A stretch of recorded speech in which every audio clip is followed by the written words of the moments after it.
Bonjour, voici la correction du QCM de début d'année pour les élèves rentrant en première année de BTS CRSA. Les questions 1 et 3 portent sur une fonction f définie pour tout réel x et pour lequel on sait que f de 2 égale 5. On dit que c'est la courbe représentative de cette fonction, mais on ne donne pas la courbe représentative de la fonction. Alors d'abord un petit peu de rappel de cours. Si j'ai une fonction f qui a x associe une valeur y, on peut aussi écrire f de x égale y. On dit que y est l'image de x par f.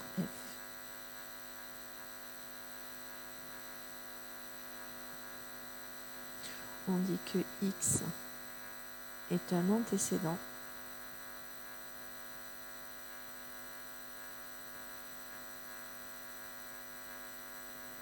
de y par f et le point M de coordonnées x, y, c'est-à-dire c'est équivalent au point M de coordonnées x, f de x, il appartient à la courbe représentative de la fonction, c'est-à-dire de la courbe C. Alors, revoyons maintenant les questions. L'image de 5 par la fonction f est 2. L'image de 5 et 2, ça voudrait dire que j'ai ma fonction f et que, en partant de 5, j'arrive à 2. Or, dans ce qui m'est donné, je sais que f de 2 est égal à 5, ce qui peut s'écrire que par à 2, j'associe la valeur 5. Donc, pour ce qui est de l'image de 5, en partant de 5, est-ce que j'arrive à 2 ? Je n'en sais rien du tout. Donc, la réponse était C. Question 2. 5 a pour antécédent 2 par la fonction f. Si je reprends ici l'écriture qui a x associé y, j'ai dit que x est un antécédent de y. Donc, 5 a pour antécédent 2, où 2 est un antécédent de 5, donc la réponse est vraie.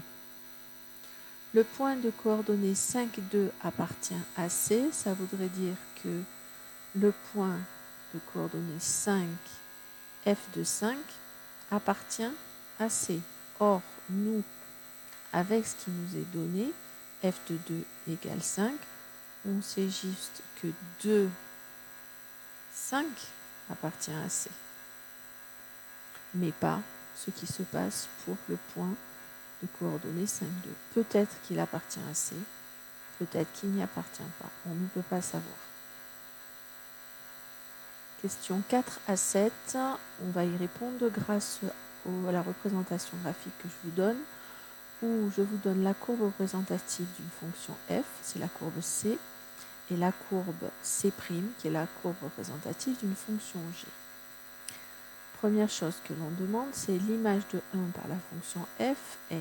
Si je veux l'image de 1, ça veut dire qu'en abscisse, je vais me placer en 1. Donc là, je vais juste vous mettre une petite étoile rouge pour dire que ça va être la représentation graphique en 1. Donc je parle de la fonction f, c'est-à-dire que je dois aller jusqu'à la courbe C. Donc en partant de 1 en abscisse, j'arrive en 2. Donc l'image de 1 par la fonction f, c'est 2. Les antécédents de 4 par la fonction g sont, les antécédents, ça veut dire que je me place ici en ordonnée. Et vu que c'est avec la fonction g, je m'arrête à la courbe C', et donc j'ai deux valeurs, moins 1 et 1. Donc, la réponse est la B. Question 6. Les valeurs de x pour lesquelles f de x est égal à g de x sont f de x est égal à g de x, c'est les endroits où notre courbe se coupe. Donc j'ai un premier point ici et j'en ai un second ici et je me ramène en abscisse, ce qui me donne à peu près moins 1,5 et 1,5. Question 7. L'équation f de x plus petit que 2 a pour solution. Alors, si je cherche f de x plus petit que 2, je me place en ordonnée à 2 et je vais regarder tous les points de la courbe où j'ai ma fonction f, c'est-à-dire cette portion-là, pour lesquelles elles sont en dessous. Elles sont en dessous ici sur cet intervalle-là. C'est f de x plus petit strictement que 2, ça veut dire que ces valeurs ici, je les enlève. Et donc on est sur l'intervalle moins 1, 1, mais moins 1 et 1 exclus. Donc c'est la réponse C. Question 8. x moins 1 facteur de 2x plus 3 est égal à. Ici, j'ai la forme factorisée, puisque ici, c'est comme si j'avais quelque chose A que multiplie B. Donc, il faut que je le développe. Ça fait x fois 2x plus x fois 3 moins 1 fois 2x moins 1 fois 3, ce qui nous fait 2x au carré plus 3x moins 2x moins 3. Ça fait donc 2x au carré, 3x moins 2x, ça fait plus x moins 3. Donc la réponse est la B. Question 9. 2x plus 3 facteur de 4x plus 5 est égal à 8x carré plus 22x plus 15. Je demande si j'ai développé réduit ou si j'ai factorisé. Ici, j'avais A fois B et je me retrouve avec quelque chose qui est une somme. Quand on passe d'un produit à une somme, on développe et réduit.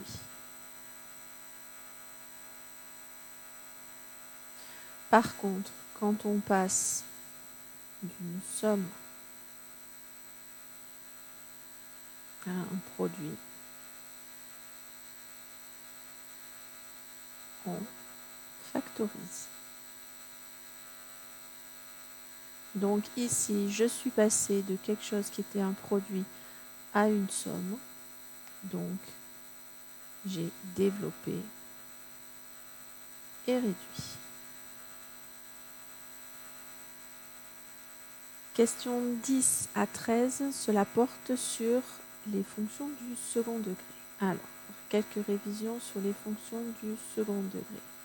Une fonction du second degré est de la forme ax au carré plus bx plus c. Ça, c'est la forme développée.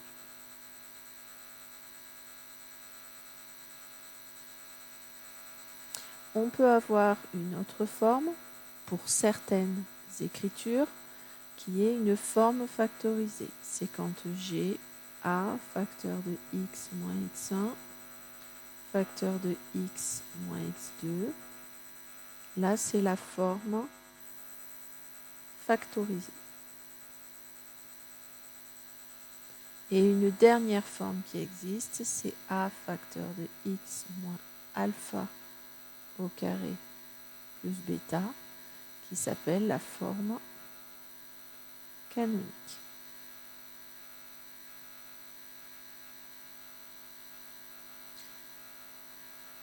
Une fonction du second degré, elles vont être de deux types. Si a est positif ou si a est négatif, elles auront des allures différentes. Si a est positif, la parabole, sa représentation graphique, est tournée vers le haut. Si A est négatif, la parabole est tournée vers le bas. Elles ont toutes les deux ce que l'on appelle un sommet, ici. Le sommet S a pour particularité moins B sur 2A en abscisse et F2 moins B sur 2A. Ça, c'est quand on a la forme développée. Il peut avoir aussi pour coordonnées alpha et bêta lorsqu'on a la forme canonique. Donc, prenons maintenant nos questions. Donc, j'ai f de x qui est égal à x carré moins 5x plus 2. Ça veut dire que a, c'est le coefficient qui a devant le x carré, c'est-à-dire un x carré qui est sous-entendu, donc a égale 1. B est égal à moins 5 et C est égal à 2. Le sommet, quand on a la forme développée, il vaut moins B sur 2A. Donc, c'est-à-dire moins B moins 5 sur 2 fois 1. Et F2 moins B sur 2A. Ce qui donne moins 5 sur 2, ça veut dire que S est de coordonnées 5 demi, et puis quelque chose que l'on ne calculera pas. Donc la solution ici, c'était la réponse B. Si je donne ici la forme f définie par 3 facteurs de x plus 1 au carré plus 2, c'est la forme canonique qui est donnée ici. Ça veut dire que la valeur de alpha, c'est ce qu'il y a après, c'est x moins quelque chose, mais là on a plus 1, donc ça veut dire que alpha vaut moins 1, et bêta est égal à 2. Donc le sommet est de coordonnées moins 1, 2. Réponse B. Si on vous donne f de x égale 2x carré moins 12x plus 22, ça c'est sa forme développée, et on cherche sa forme canonique. La forme canonique, il nous faut les valeurs de alpha et bêta. Alpha, on sait que c'est l'abscisse du sommet. Donc on sait que alpha est toujours égal à moins b sur 2a. Donc dans notre exemple, a est égal à 2, b est égal à moins 12.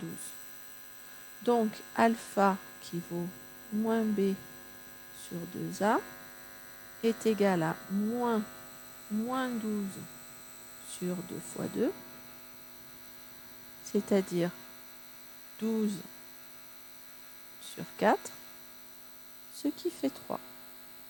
Donc f de x va s'écrire a, c'est-à-dire 2, facteur de x moins la valeur de alpha, donc moins 3 au carré, plus une valeur bêta.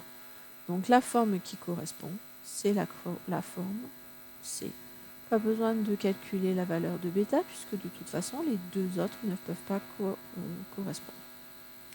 Dernière question, on a la forme canonique, à nouveau, 3 facteurs de x plus 1 au carré plus 2, et on demande si la fonction est décroissante plus croissante, strictement croissante, croissante plus décroissante.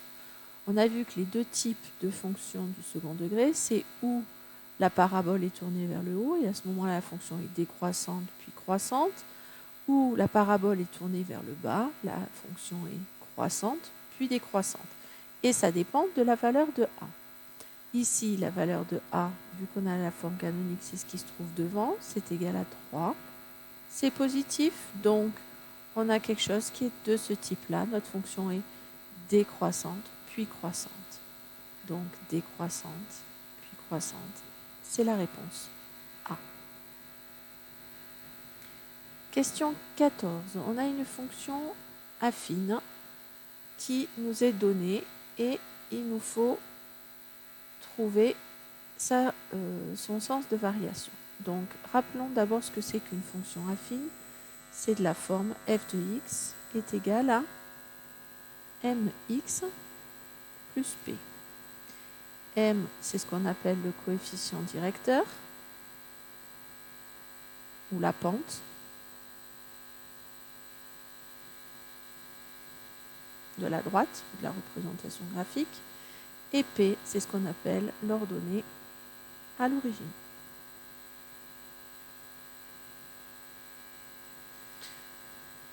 Le coefficient directeur donne les variations. Si M est positif, F va être croissante. Si M est négatif, F sera décroissante. Prenons notre fonction f de x égale 5x plus 3 sur moins 4. On peut écrire ceci, 5x sur moins 4 plus 3 sur moins 4. Et 5x sur moins 4 peut s'écrire 5 sur moins 4x. 3 sur moins 4, le moins on peut le mettre devant, ça fait moins 3 quarts.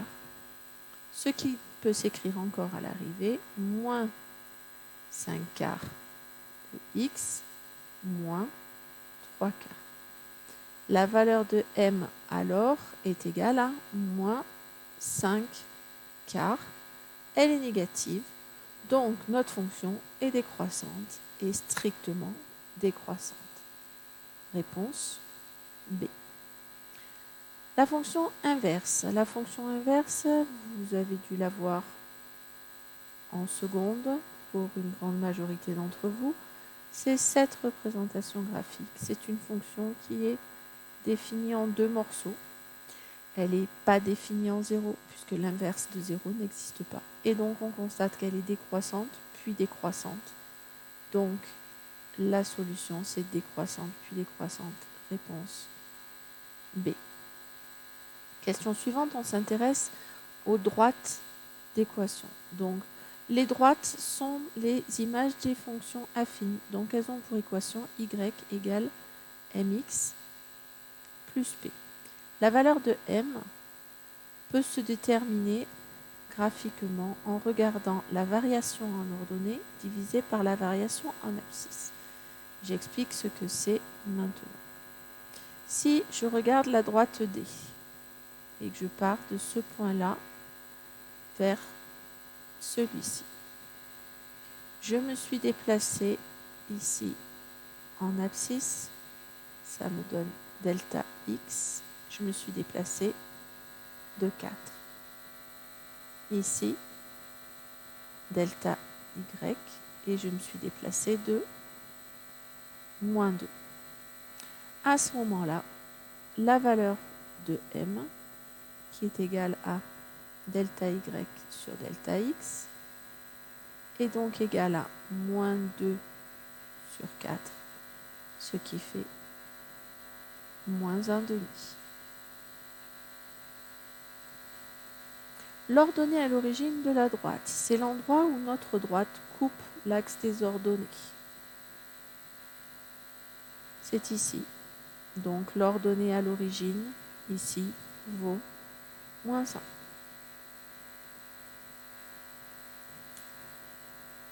Pour la droite D, donc on a dit que le coefficient directeur, c'était m qui valait 3. Donc notre droite D a pour équation y égale, pour le moment, 3x plus une valeur p que l'on ne connaît pas. On sait que le point A, de coordonnées moins 3, moins 4 appartient à cette droite D. Ça veut dire que ces coordonnées vérifient l'équation, c'est-à-dire que y de A est égal à 3 fois x de A plus P. Y de A, c'est moins 4, c'est-à-dire moins 4 égale 3 fois x de A, moins 3 plus P. Ça nous fait moins 4 égale moins 9 plus P. Ça nous fait moins 4 plus 9 égale P. Donc, P égale 5. Et donc, c'est 3x plus 5. La réponse est la C. Le signe de 3x plus 4.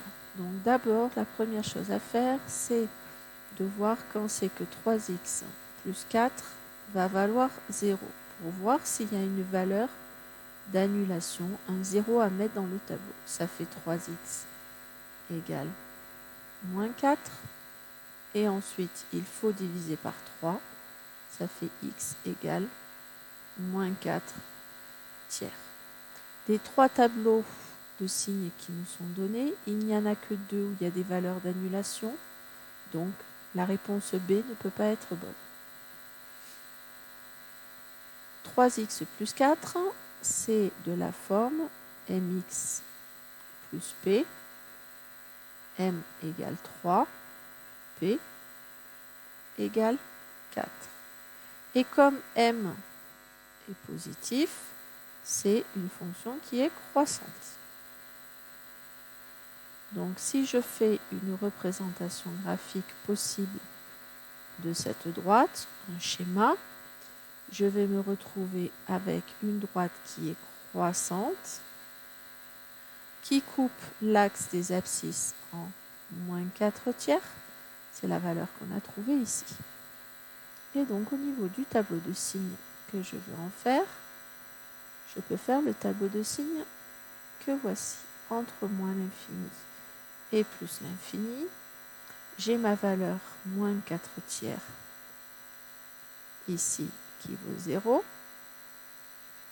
Et je regarde où se situe ma courbe. Entre moins l'infini et moins 4 tiers, ma droite est au-dessous de l'axe des abscisses, donc elle est négative.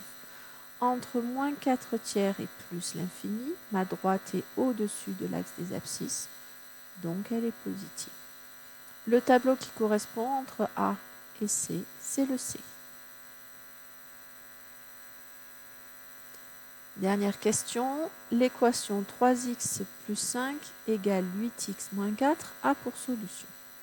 On va résoudre cette équation. 3x plus 5 égale 8x moins 4.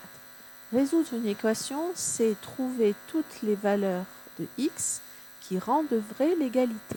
Donc pour pouvoir résoudre l'équation, il faut mettre toutes les variables dans un membre et les nombres dans l'autre.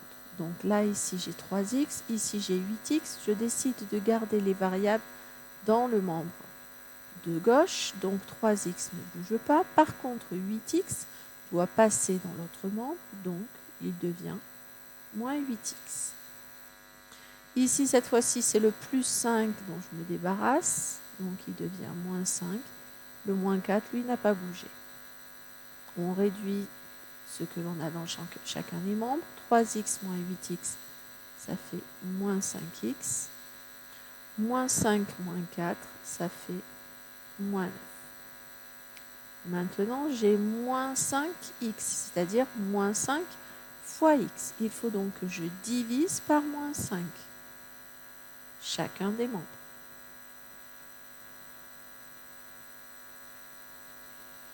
Ce qui va nous donner x égale moins 9 divisé par moins 5, moins divisé par moins, ça fait plus. Ça fait 9 cinquièmes. Donc la solution est l'élément 9 cinquièmes, c'est-à-dire la valeur de A. Voilà, j'espère que cette petite vidéo vous aura permis de vous rappeler de certaines choses que vous avez vues durant vos années lycée. Certaines vont être reprises durant cette année scolaire assez rapidement. Donc il va falloir reprendre pour vous, revoir cette vidéo s'il y a encore des choses qui n'ont pas été comprises.